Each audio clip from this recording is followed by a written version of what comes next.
All right, hey everybody, welcome back to the Tough Lift podcast. I'm your host, Matt Adamczyk. Those of you joining us, this is a video podcast also, so you can find us on YouTube. But this is episode 15.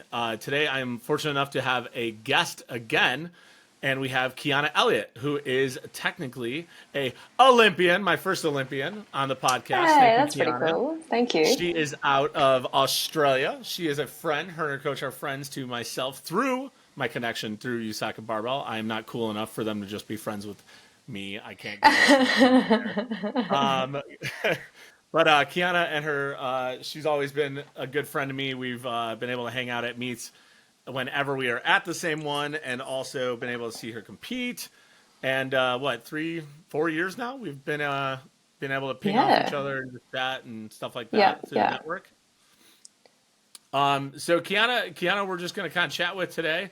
I think her history in the sport and her relationship with her coach is a really good talking point for a lot of athletes to kind of learn some cool things over. And then also talk some coaching aspects with her. Then we're going to play a fun little mini game. I got a random assortment of photos. We're just going to kind of buzz through her real quick and see what is the first thing that comes to her brain. But first, Kiana, a lot of Americans, I don't think, know who you are. If they're watching lifting, they recognize you. But just off the top of their head, they may not know you. So why don't you tell us a little bit about you, Miss Elliott? Yeah, thanks so much for having me. So my name's Kiana Elliott. I've been lifting now for 10 years. I've got a few Australian records under my belt and a couple of Oceania region records. Fun fact, my first junior worlds, I was in, a B session or a C session, the 63s, and I was sandwiched, little 16-year-old me, goofy as teenager, was sandwiched between Matty Rogers and Lauren Fisher. I have this photo from that lineup, and oh my God, I look like such an awkward child. But yeah, I've been lifting for 10 years now, and it's been a hell of a ride. Excellent. And then I believe your background is gymnastics, right? Yeah, from the age of 6. How long did you do gymnastics? To the age of 14, so 8 years in total. Okay. And you competed in that as well, right? Yeah, so I competed. Back then, we had a system that's a bit different to the US system, and we split quite young into the elite stream and the national stream. So I split into the elite stream probably when I was 6 or 7 years old, and competed there. I won a few medals at national level, at sort of the age group level, and was earmarked for having physical potential to get to the national team, and that was definitely what I was aiming for. But I just didn't get there. I struggled a little bit with injury, and called it quits because of that when I was 14 years old. Yeah. So how'd you find weightlifting? So I went from training 32 and a half hours a week to zip nada in like that. With gymnastics, and it was a big identity crisis. I hit puberty at the same time, so my body changed, and there was no narrative around what you should do to maintain a level of fitness or anything like that at that stage. I just rebelled against everything I knew. So I did nothing for a long time, and then I went, whoa, I don't understand. Probably pretty typical for teenagers that have lots of structure to no structure. Yeah, pretty much, right? So pretty normal reaction. And then I realized my body felt super foreign to me. I really didn't like that feeling, so I started trying to find some things to do physically that would keep me interested and for my physical health as well. I did a little bit of diving, which is a pretty common thing for gymnasts to go into, but I lasted about 6 months before I really realized I didn't like it. I've never liked water. I've never really liked heights, so it wasn't the best combination, but I tried it for a bit. Yeah.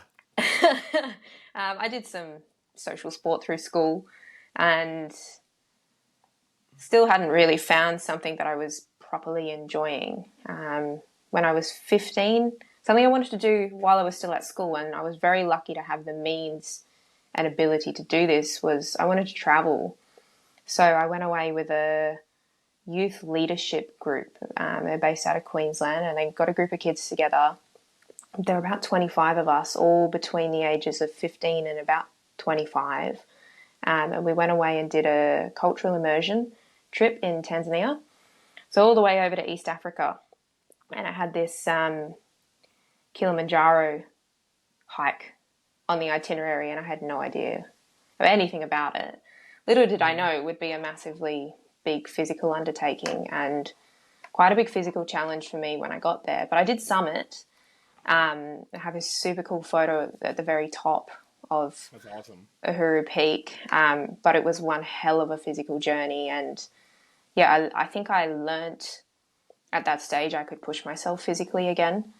And it was on that trip that one of the other girls had mentioned her parents were doing something called CrossFit, and I'd seen a little bit online on Tumblr back then. Damn.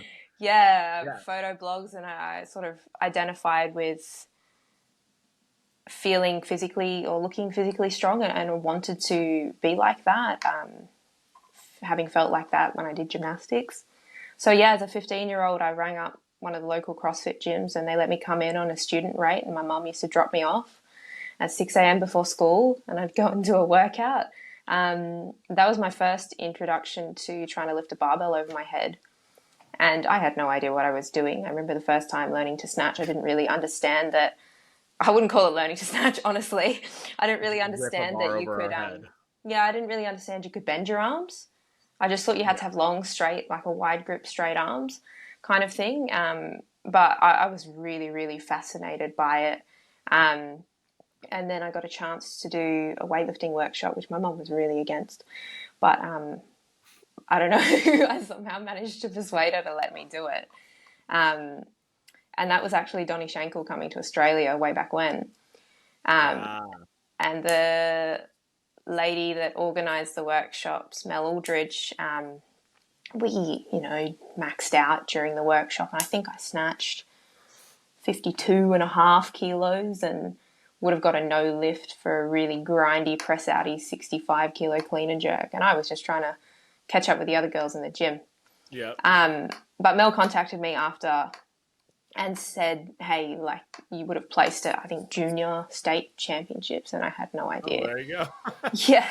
Yeah. And she actually organised for me to meet. I had a choice of a couple of the New South Wales coaches at the time based on location, so one in Homebush and one out on the Northern Beaches. And the one out on the Northern Beaches it was a bit better traffic-wise from where I was living. And the coach out on the Northern Beaches had another couple of teenage girls that were lifting as well. So Mel came along to an intro session, and that was with Marty, with Martin. And yeah, he put me through the lifts and he told me to come back the next day. And then the next day and the next day. And that was, so the first day was Sunday. By Friday, he put me in a club comp. And then I think a few weeks later, put me in my first real comp. And I made the total to make a youth international team for the Commonwealth Championships a few months later. So that was my introduction to weightlifting, and it was just a solid whirlwind from there. That's awesome. That's great. Your like first meet sounds similar to mine. My first meet was literally like I showed up to the gym and I was just working with Lars, and he's like, "Hey, get in my car," and I was like, "Okay." Like, what is this? I thought we were going to breakfast or something, and like he's driving somewhere, and we're like all of a sudden heading somewhere. We're on the highway. I have no clue where we're going. And then literally like pulls into a gym. He's like, "Yeah, I signed you up for a meet," and I'm like, "What do you mean meet? What is this?" CrossFit meet? He's like, "No, like a weightlifting meet. You're gonna do your first meet today." I'm like, "Oh, cool." Like he just like registered me and everything. Yeah, right. So no time to think about it whatsoever. Right. What do I do? Yeah. So that's sometimes that's the best way to do it though. Trial by fire. Yeah, absolutely. So that's cool. So that's how you met your coach, Martin. Yep. Awesome. So cool. So that kind of segues us into our next piece. So I think one of the cool things we were kind of chatting before we did this about weightlifting. Me and you have been in the sport long enough to see how do I want to politically correctly word this? Coaching and athlete relationships are integral, I think, to all sports, and especially individual sports, right? Team sports, here and there because there's 30 players on the field and yada yada. But like with individual sports, the better a relationship can be with the coach and athlete, you're generally going to have better growth, and also opportunity to learn both as coach and athlete. Me and you have been in the sport long enough to see what we thought was amazing relationships crumble, and behind the scenes apparently they weren't as good, and you see what you thought were just the best combos in the world fall apart. And then you also see athletes just find somebody out of the woodwork you never even knew as a coach become like their most powerful ally in the back. You and Martin's relationship, you guys, you just said started on a random Sunday, and you guys have been nonstop since then. What do you think makes you and Martin's relationship so strong and or flexible and like, I think for me personally, I always try to talk to my athletes or teach my coaches like communication is just a huge key. Like, what do you think is your guys like kind of like superpower that keeps you guys so strong and moving forward? Yeah, I think we can borrow a little bit from team sport. I know the English football teams, they use the term manager instead of coaches. The coach,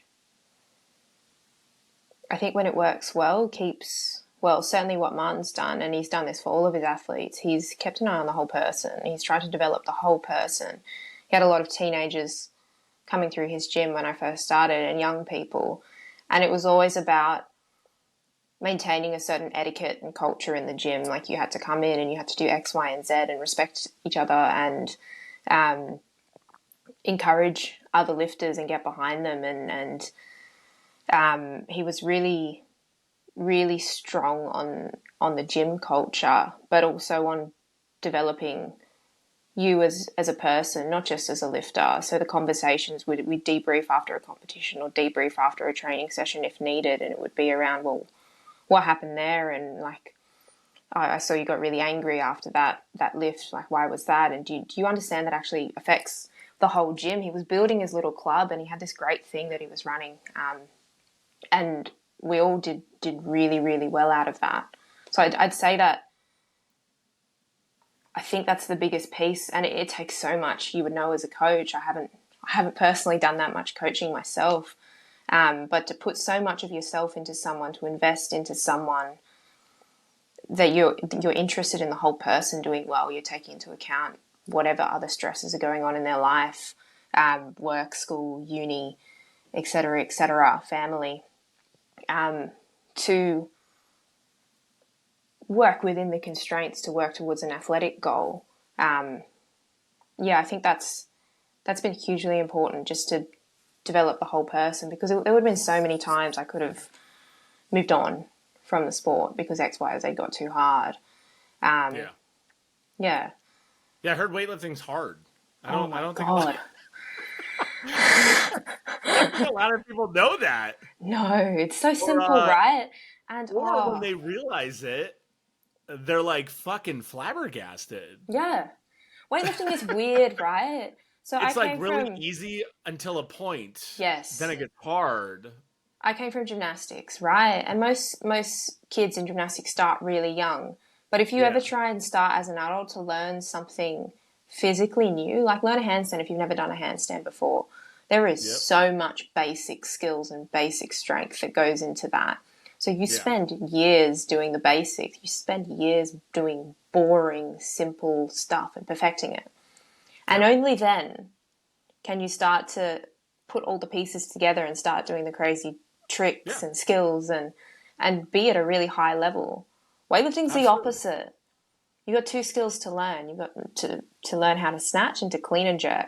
And if you have a background of physical awareness and some strength, and it takes a few years to build some legs under you, but your numbers just go, and if you have the mental capacity to think that you can, your numbers can go like that really quickly. And everyone thinks at the beginning, I'll just put another 5 kilos on it each week. This can't be that hard. It'll just go on forever, right? I think there's a real rite of passage to progressing in weightlifting, and then inevitably you plateau, whether that's, you can start building your strength and you'll keep improving. But lift for 3-4 years and move through those plateaus and get to the point where you have a setback and you have to claw your way back to 90% of what you could do before, and then you have to claw your way back even further to try and dream about that 101%. That's real weightlifting. Yeah. Or maybe I'm just, I don't know, a bit jaded because I've done so much of that. No, I think you're right. I'm not going to say who it was, but I was having a conversation with one of my athletes today, and like, we were talking about a movement that like they weren't doing well in. And they were like, basically like, we've tried a bunch. I'm not getting it. But it's like one of those core movements, right? Mm-hmm. It's the split jerk, like, and they excel at. I would say comfortably they excel at the power jerk. I'll even say they are pretty good at squat jerking. And they're like,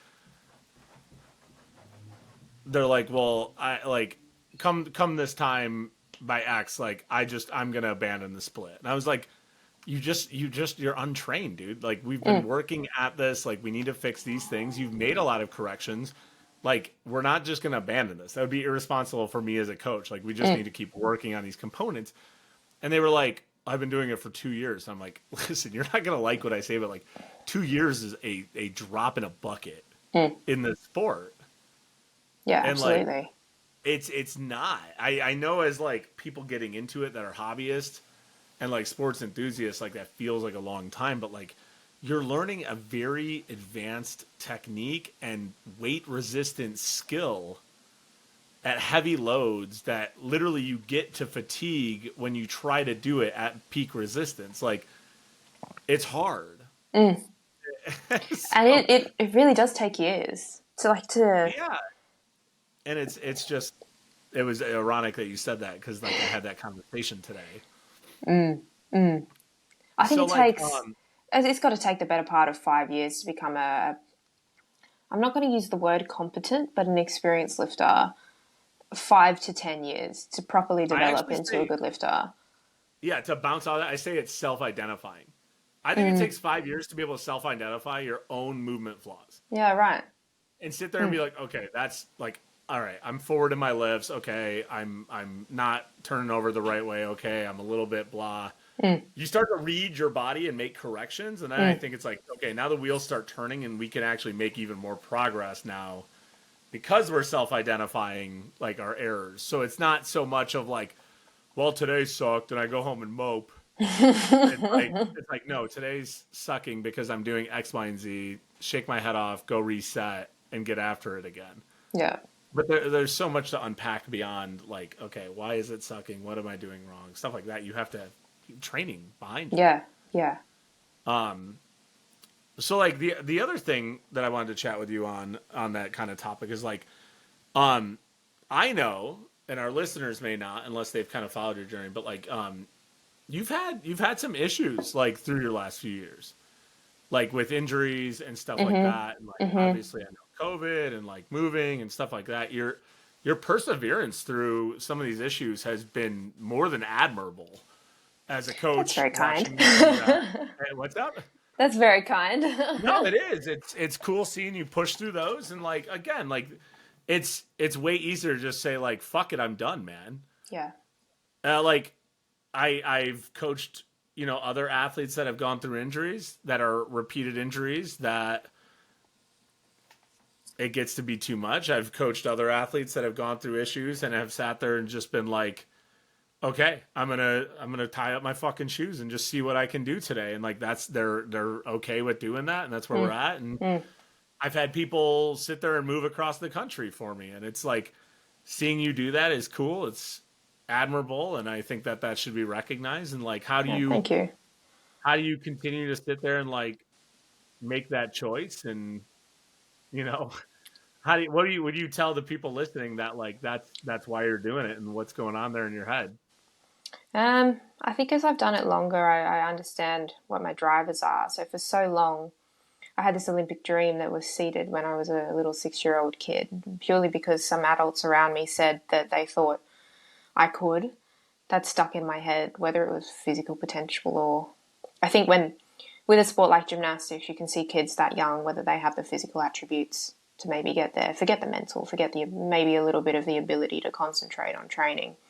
Anyway, people around me said it, and it stuck in my head. And I fought really, really hard through a few injuries in gymnastics.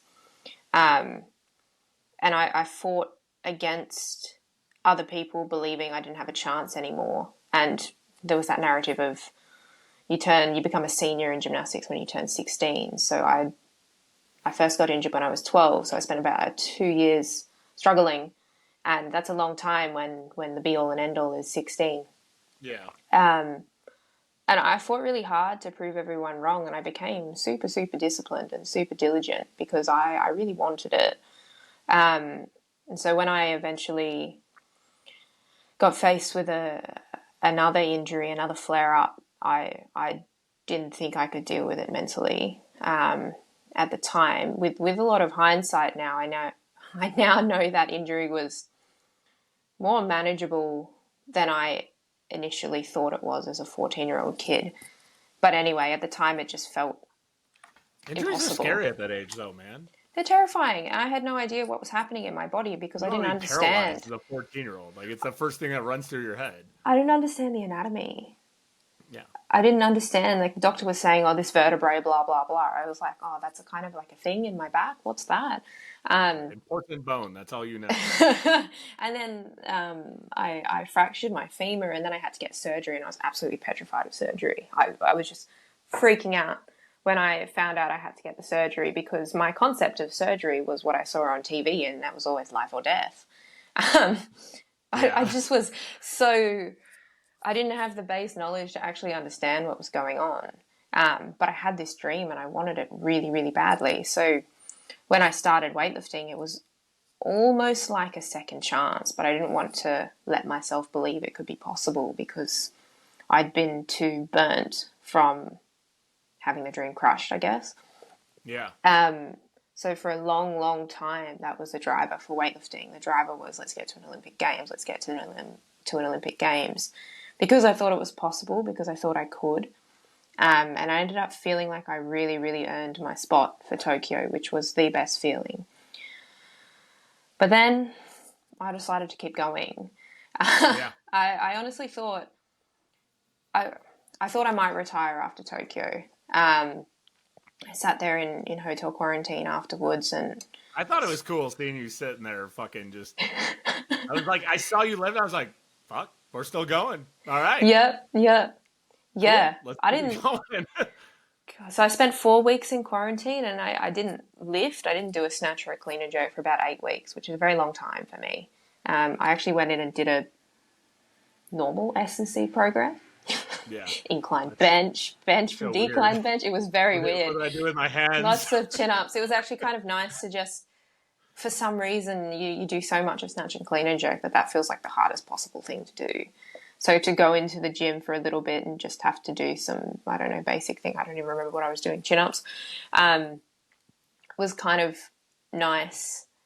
And then I had somehow settled on, I didn't think I'd physically reached my limit yet. So it would have been about November, December of 2021, so a few months after the Olympics, where I decided to try and start training properly again. And I had one chance left to qualify for Commonwealth Games, and it hadn't even been on my radar because I wasn't interested in training for a little bit.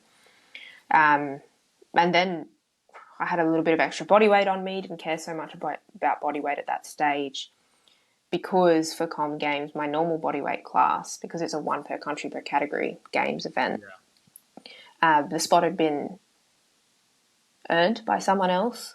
So it was an automatic qualifier from 2021 Commonwealth Championships. Whoever won that got the spot in that weight class for the next year's Commonwealth Games. So it was a no choice for me. I had no choice to go 64.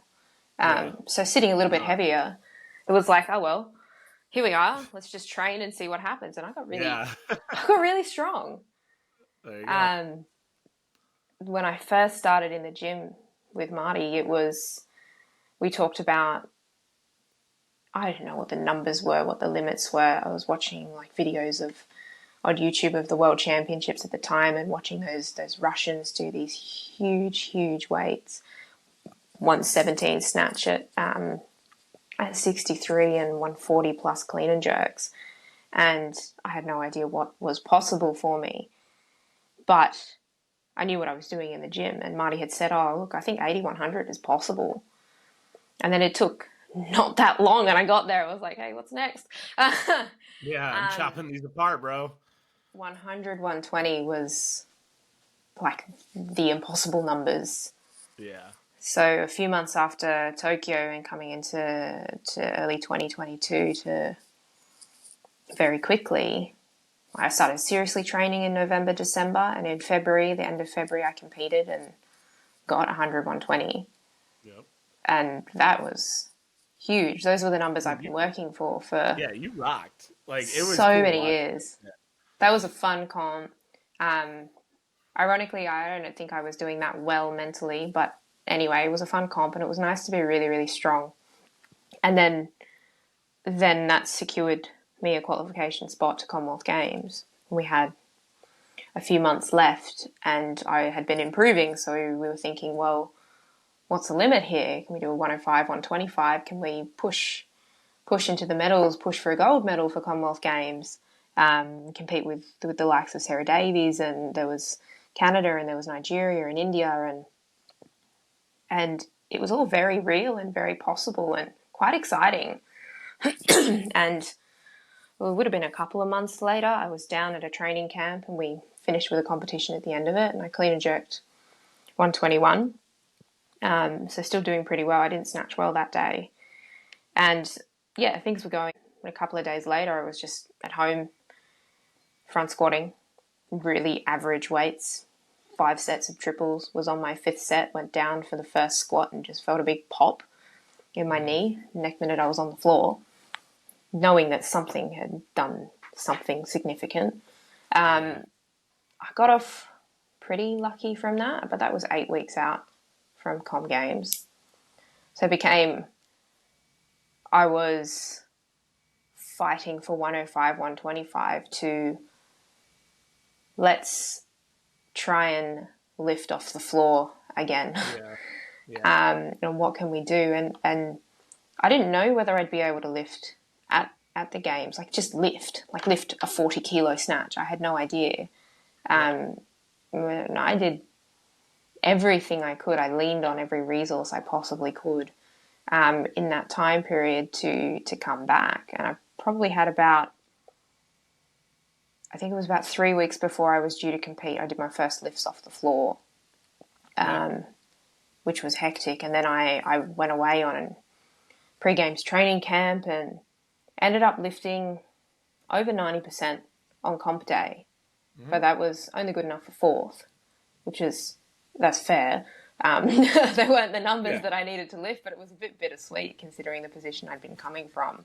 But nonetheless, just a massive achievement to trust this knee that it was the patella that dislocated, but all the other structures were pretty well. That's rough. Yeah. Okay. I didn't do anything else other than just dislocate the patella, and so that the connective tissue that attaches it medially was a bit messed up, but nothing more than that. I didn't have to have any intervention. That's good.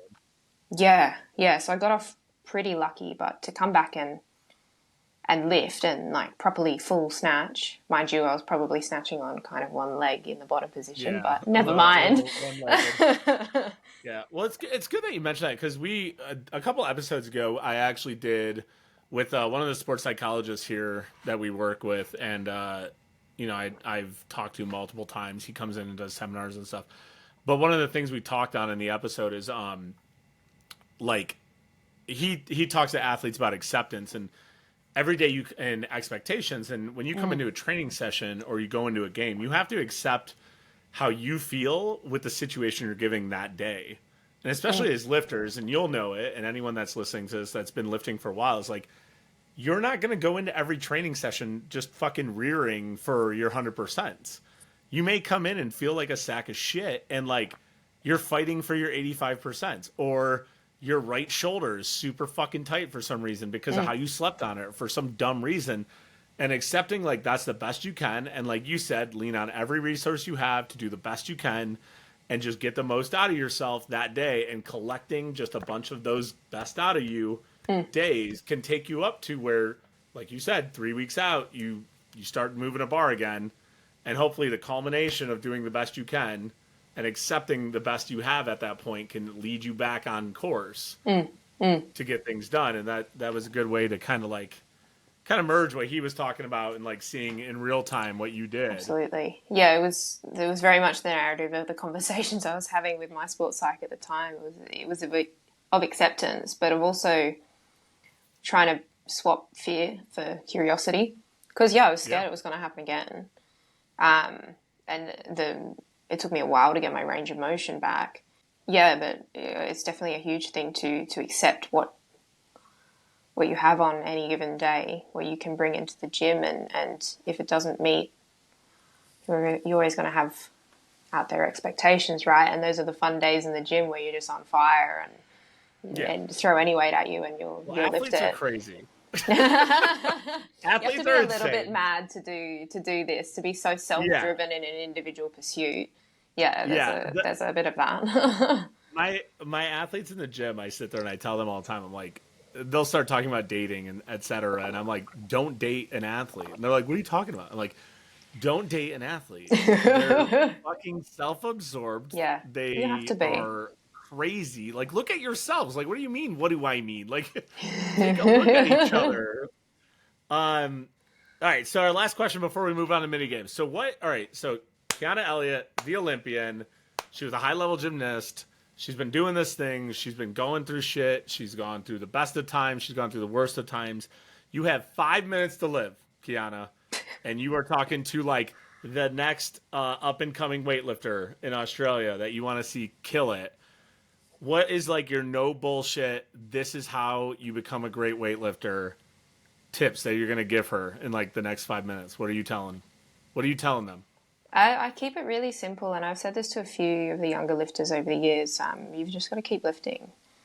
It's that concept of you've got to lift for 5+ years, closer to 10 years to really become experienced. And I need that meme. it's going to be so hard Orange is the new black. I need that meme where she's just like, it's going to be so hard to stick it through those 5 to 10 years. But the other part of that is having a coach that you trust, a coach that I think the reason Marty and I work so well is, especially in a competition situation, is I can just focus on what I'm doing and knowing with absolute trust that he will put on the bar what he knows I'm capable of, because I trust his eye. He's got a really, really good eye for lifting.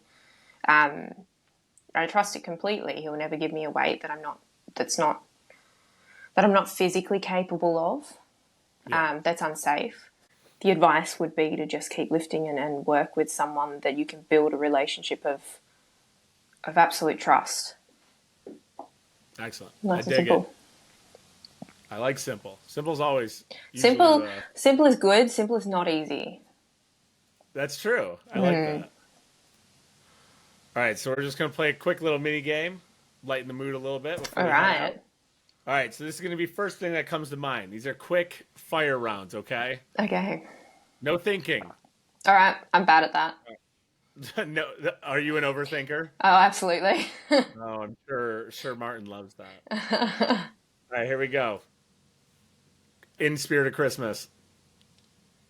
They're elves. Is that the first thing that comes to mind? What are they making? See, you're analyzing what they're making. Yeah, what are they making? It's an overthinker at heart. It's pretty cute. Why is Santa freezing? Oh, he's covered in tats too. By the looks of it, he's tired. He looks pretty not alive. It's Gym Santa. Is it? Oh, he's got a belt on. Yeah, I guess it's Gym Santa. So this is Gym Santa in Michigan. That's maybe February. Yeah, exactly. The new year. Happy New Year with lots of fireworks. The Sydney fireworks. I'm excited. I'm at the age where I go to sleep on New Year's Eve these days. Did the days of going to the Sydney fireworks with friends when I was younger. Okay, But yeah, now fun fact. it's just Fun another fact. day. Go. When I was a little kid, I used to stay up and watch the like news broadcast. Those were the Yeah, favorite fireworks for me to watch when they showed them all international. yeah. They Like usually do really I well. didn't care about Paris. I didn't care about Beijing, No Tokyo. way. I loved when they showed the fireworks over the Sydney Opera House. Yeah, yeah. It's That's always like beautiful legit, there. not me kissing ass. Like that's you can tell my parents. It's a beautiful city, I Sydney. I had to do it. Edward Scissorhands? What? What? Did I Oh, completely botch that? you botched, especially as an Australian. I'm zero on cultural watching movies. Yeah, yeah. I'm not even Just gonna tell I you. don't I'm get not movie even. references. No, you will be disappointed if you try me I'm with not even movie gonna tell. references. All my I'm not even colleagues gonna know tell this. you. I'm not even gonna tell you. I've And lived you're an gonna have to do insular, homework. selfish athlete life. This is the result. This is like I'm gonna give you a hint, but you're gonna be so Yeah, lower your so expectations. triggered. This is like probably one of the most famous Australian actors, Yep, I'm bad with actors. and this is the Wolverine from X Oh, is Men. it Wolverine? Oh man, I don't know who drew all over this. My colleagues have gone through this exact situation. Why has Lasher got love hearts on him? Someone drew all over this. I don't know. There's a photo of Li Wen from Tokyo, and she's standing there with the rings in the background after her lifts, and she's done this. It's super cute. I came across it the other day. Oh, Hello Kitty. What's Hello she got Kitty in? fan. What's she got in her hand? My mum's from Hong Kong, so the Hello Kitty thing's big. Nice. I think it's one of the fans. It's just like upside down. It does look a bit upside down. She doesn't know how to use her fan. Yeah, okay, fair enough. What is with this? Why is there a hot dog? Okay, I didn't know if you knew what this was. I knew you knew it was a hot dog, but do you know what this actually is? No, So do tell. this is called a coney dog. A coney dog. So this is an American thing? This is an American like I have to say this appropriately, or people that listen to the show could kill me. So it's it's like a New York, Detroit, Chicago thing. So this is like chili. Do you know what chili is? Yeah. It's like chili and onion and mustard on top of the hot dog. Right, and there's tomato sauce under there as well. This reminds me of, so when I moved to Adelaide, one of the first questions, one of the distinctive Adelaide things is what they call a pie floater. So it's called a pie floater. So Okay. meat pies in Australia are pretty big. But when you Okay. get pissed and you need food in the middle of the night, there Yeah. used to be a stall outside the Adelaide Central Station, which would do a pie floater. I think it's like an upside down pie in mushy peas. Okay. And it's just a very weird, distinctive Adelaide thing. If you're from Adelaide, you know exactly what it is, and everyone's Okay. had one. I feel like this is kind of similar. That's fair. Yeah. Yeah. This is you would eat this when you were shit faced at Yeah, 2 a.m. yeah. Yeah. Is that the gist? Oh my god, that's such an The old angry man photo. in the corner. Does he look angry? Is that? So there's so I wanted to surprise you with a picture of him to see if I could get you. There's only like 3 photos of him if you Google his name, and this was like Really? yeah, 2 of them he just This looks would angry. be So so old. This would be like pre 2010, I reckon. So yeah. I started weightlifting in 2013, and he's been coaching since I think 2006. Yep. Yeah, that's wow. Good on you for That's her, digging that up. those of you guys watching. This is her coach. Yeah, that's Like Marty. he looks super angry in the He corner. looks definitely like a weightlifter. Oh, Pikachu. Okay, we're a Pikachu fan. Good. Yeah, I had the Pokemon phase when I was a kid, and what is that horse doing? Where did you get these photos, man? I just grabbed a bunch of random ones. I You told you it was did. just You gonna be totally absolutely random. did. First thing. What is that horse reacting to is what I want to know. That's fair. Okay, jet ski. Who's on the jet ski? Am I meant to know? Nope, just jet No, skis. this is a random. Okay. What do we think, Owen? Do we like jet skis? No, I don't like water. I'm not a water child. You said you don't like what? Are jet skis big in Australia? I don't really know. I feel like, yeah, if you They're have like enough money. okay, they're like super big in the Really? United States. Oh yeah. Huh. I feel like it Like would be fun, but no, not really my jam. like in Michigan there's a lot of lakes. And Okay. like if you have a lake, there's a chance. If you live on a lake, there's a chance that you have a jet ski. Okay, that seems logical. And then, like, obviously, like, Florida, there's a shit ton there and stuff. But, Interesting. passport? An Australian passport. First thoughts when you see a passport? I don't know. Fun fact about me, I'm a dual citizen of the UK and Australia through my dad. Ooh, nice. So I have 2 passports. That's, yeah. Do you get all excited, or do you start getting stressed because of all the travel? I haven't, yeah, travel is stressful. Travel takes a lot out of the body. I realize more now how much it takes me to recover from travel. But it's always a privilege and super fun to go and visit different countries. That looks like a very, very pretty burger. It's probably not edible because it's been... Do you like burgers? I do like burgers, but it looks like one of the ones that they've like doctored to make it pretty for a photo. You are an overanalyzer. I am. This is coming through. Okay, so I put this last one up here because I read somewhere years ago that Australians thought Americans were obsessed with cheeseburgers. And we like overdo it. And everything has fucking cheeseburgers. You know what? You know what blew my mind in Qatar was it had Outback Steakhouse everywhere.